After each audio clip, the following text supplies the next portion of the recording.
Hi, my name is Matthias, and today's lesson gonna be Flicker by Neil Horan. I'm gonna make the whole album, so if you would like to learn more, make sure to subscribe to my channel. And from my Patreon page, you can download the tabs and the audio file of the play-along track, which will be the first part of this video. The second part gonna be the tutorial part. I hope you're gonna like it.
Okay, first thing, we need a capo on the 3rd fret. Let's start with the intro. The first chord what we need here is an A minor 7. We should pluck together the A string and the B string with your middle finger, 1st fret. The second note gonna be the G open string. After the B string first fret again,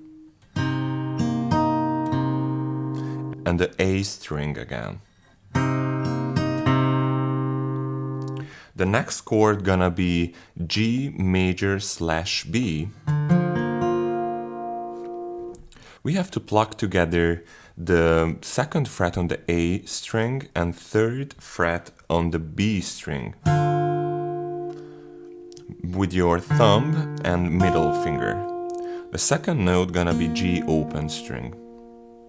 The next one, middle finger right hand and B string third fret again. The next one gonna be the A on the A string second fret with your thumb. So the first bar sounds like this.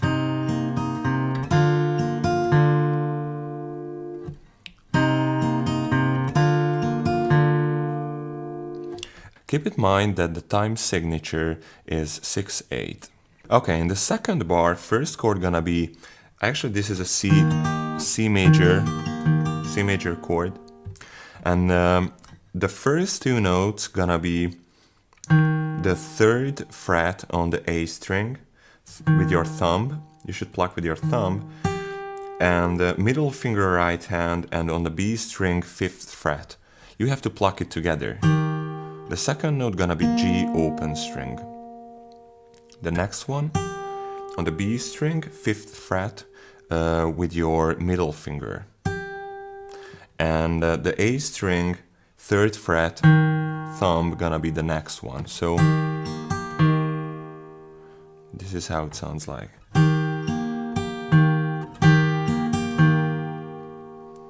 The next note gonna be the 5th fret on the B string, and here I use my ring finger to pluck that note, because the next note gonna be the G open string, and after we have to pluck the D open string.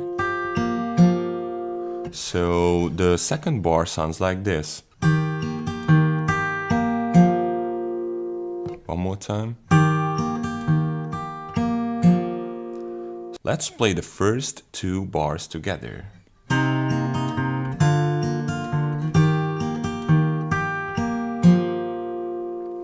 Okay, in the third bar we have an F major chord. We have to pluck together the first fret on the low E string and the second fret on the G string with your middle finger. Hi guys, Andy here again, and in this lesson we're just taking a quick look at how hard and exactly where you should place your fingers in the fret. Now, it's a fact of any learning guitarist that so many learning guitarists press down far too hard on their instrument. Probably as a product of strings not quite ringing out right. People just kind of develop this gorilla grip, which a lot of my students kind of nickname it.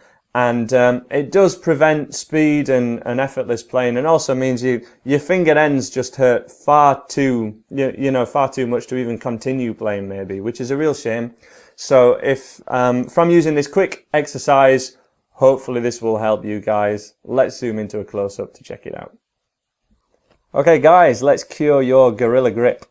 For a breakdown of exactly all this lesson planned so you can follow the steps yourself another time, do check out the link below, but you can also follow the steps here. So we want to find out, just as an example, find the 5th fret on your thickest E string.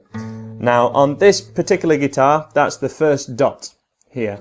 Many guitars have a dot at 3rd fret, but you can also kind of count up from 0. So 1, 2, 3, 4, and we're going to use 5th fret just as an example.